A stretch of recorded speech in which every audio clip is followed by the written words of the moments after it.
நமஸ்காரம். இது ஒன்று தெரிகிறதா பாருங்கள். இது இந்த காய்கறி சாப்பிட்டாலோ இந்த பழத்தை சாப்பிட்டாலோ வயிற்றுக்கு நல்லது. அதுபோல் இது இரத்த கொதிப்பை கட்டுப்படுத்தும், இது சர்க்கரையை கட்டுப்படுத்தும்,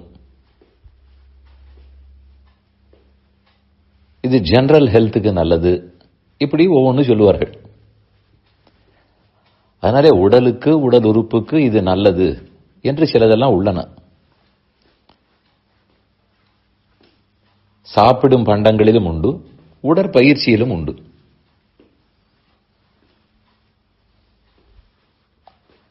அது சில சமயம் வேப்பங்கொழுந்து, ஏன் விளக்கெண்ணையே கூட கொடுப்பார்கள். பாகக்காய் நல்லது, அதெல்லாம் உடம்புக்கு நல்லதுதான்.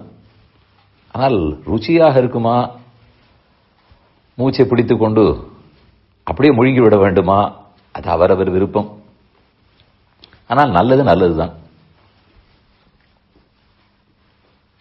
இப்படி இவற்றுக்கெல்லாம் ஒவ்வொரு உடல் உறுப்புக்கும் நல்லது நல்லதுன்னு சொல்லுகிறா போலே எதை சாப்பிட்டால் மனத்துக்கு நல்லது ஏதானும் உண்டா? அதை போல் பழங்கள் இருக்கின்றனவா, ட்ரை ஃப்ரூட்ஸா, இல்லை இன்னும் அரிசி சாப்பிட்டால் மனம் இன்னும் உறுதியாகுமா, இனிக்குமா, எது செய்யும்? இப்படி ஒன்று கேள்விப்பட்டதே இல்லை. இன்னென்ன பண்டங்களை சாப்பிட்டால் மனத்துக்கு நல்லது, அதுதான் கடினம். இன்னென்னத்தை சாப்பிட்டால் புத்திக்கு நல்லது, அப்படியும் கேள்விப்பட்டதாக தெரியவில்லை. அறிவு வளர்வதற்கோ மனம் ஆரோக்கியமாக இருப்பதற்கோ சாப்பாட்டு வகைகள் இருப்பதாக கேள்விப்படவில்லை. சரி, அப்படின்னா அதுக்கு நல்லதுக்கு வழியே கிடையாதா? எப்படி ஆரோக்கியமாக வைத்துக் கொள்ள? மனம்ங்கிறது கருவி தானே, அந்த கருவியும் ஆரோக்கியமாக இருக்க வேண்டும். அந்த கருவியினால் நாம் செய்யும் செயல் எது? சிந்தனை. மனம்ங்கிறது கருவி, மனத்தால் சிந்தித்தார் தானே சொல்லுவோம். மனத்தால் நினைக்கிறேன், மனத்தால் சிந்திக்கிறேன், மனதார வாழ்த்தினார், இதெல்லாம் கேள்விப்படுகிறோம். அதனால இந்த மனம் எதில் போய் எதை செய்யும் என்றால் சிந்தனையை செய்யும். அப்ப அந்த சிந்தனைக்கு நல்லது என்று ஏதாவது உண்டா? நல்ல நாகப்பழம் சாப்பிட்டால் சிந்தனை இனிதாக இருக்கும், இப்படி கேள்விப்பட்டதில்லை. சீதாப்பழம் நல்லது, பப்பாளி பழம் நல்லது, அதெல்லாம் வெயிலுக்கு நல்லது, வெயில் காலம்லாம் சொல்லுவார்கள். அதுபோல் சிந்தனைக்கு எது நல்லது? எதுவும் இல்லை. மனத்துக்கு நல்லது வேண்டும், சிந்தனைக்கு நல்லது வேண்டும். உடல் உறுப்பு, கை கால் விரல் கண்ணு முது மூக்கு, இதற்கே நல்லது நல்லதுன்னு பார்க்கிறோம். இது எல்லாவற்றையும் விட மனம்ங்கிறது எவ்வளவு சிறந்தது, அது செய்யும் செயலான சிந்தனை எவ்வளவு உயர்ந்தது. அது நன்றாக இருந்தால் தானே மற்றதெல்லாம் நன்றாக இருக்கும். அப்ப வழி என்ன? ஆகாரம் வழி இல்லை. ஆனால் இன்டைரக்டாக வழி உண்டு. சாத்விகமான சத்துவகுணமுள்ள ஆகாரங்களை உண்டு கொண்டு வந்தால் அது மனத்தை சுத்திப்படுத்திவிடும், மனசுத்தியை கொடுக்கும். ஆகார சுத்தோ சத்துவ சுத்தின்னு சொல்லுவார்கள். உண்ணும் உணவு சாத்விகமாக இருக்குமானால் அதனால் நம்முடைய மனம் அதே போல நன்மை உள்ளதாக ஆகும். மனம் நல்ல மனமாக இருக்குமானால் தானே சிந்தனை நன்றாக இருக்க போகிறது.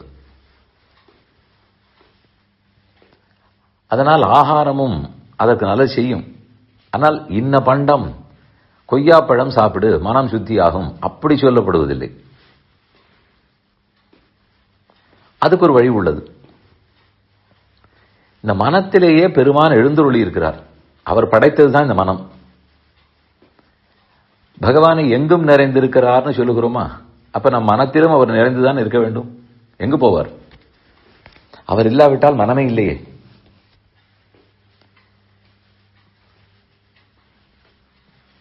அவர் உள்ளே எழுந்தருளி இருக்கிறார். அவருக்காகத்தான் இந்த இடத்தை வைத்திருக்கிறோம். மனத்தில் அவர் கொலுவாக வீற்றிருக்கிறார். இது நினைக்கும் போதே அந்த மனத்துக்கு தூய்மை ஏற்படும். அடிக்கடி அவர் இதில் இருக்கிறார் நினைத்தால் மனம் தூய்மை அடைந்துவிடும். சிந்தனை தூய்மை அடைய அவரை பற்றி சிந்திக்க வேண்டும்.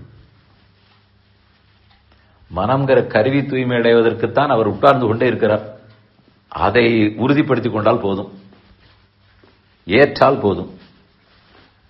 அதுக்கு மேல சிந்தனையால் அவரை பற்றித்தான் சிந்திக்கிறோம். சிந்தனையை தவநெறியை திருமாலை என்று ஆழ்வாருடைய பாசுரம். சிந்தை மத்தொன்னில் திறத்ததல்லால் தன்மை தேவபிரான் அறியும் என்று பாடுகிறார். என் சிந்தனை கினியாய் என்று பாடுகிறார். மனத்துக்கினியான் ஆண்டாள் பாடினார். சிந்தனை கினியாய்னு திருமங்கையாழ்வார் பாடினார். சிந்தை தன்னுள் நீங்காதிருந்த திருவே என்றும் திருமங்கையாழ்வார் பாடுகிறார். இப்ப மனத்திலும் சிந்தையிலும் அவர் நீங்காமல் இருக்கிறார்.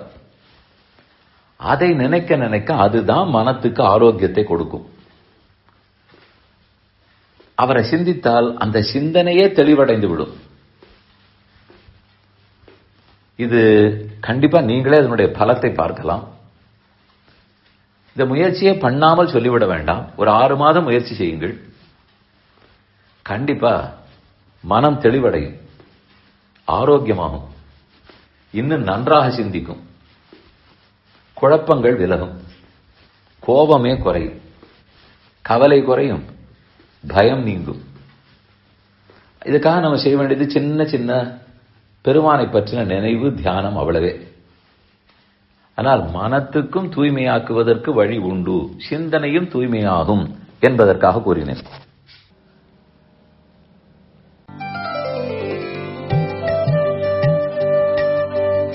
இந்த என் பணி ஆடியோவை உங்களுக்காக வழங்கியவர் வேலுக்குடி ஸ்ரீ கிருஷ்ணன் சுவாமி. இந்த ஆடியோவை தினமும் உங்கள் மொபைலில் பெற கிஞ்சித் என் பணி KINCHITENPANI என்ற ஆப்பை கூகுள் பிளே ஸ்டோரிலோ அல்லது ஆப்பிள் ஐஸ்டோரிலோ டவுன்லோட் செய்து கொள்ளவும். தினம்தோறும் இது போன்ற உபன்யாசங்களை கேட்டு மகிழவும்.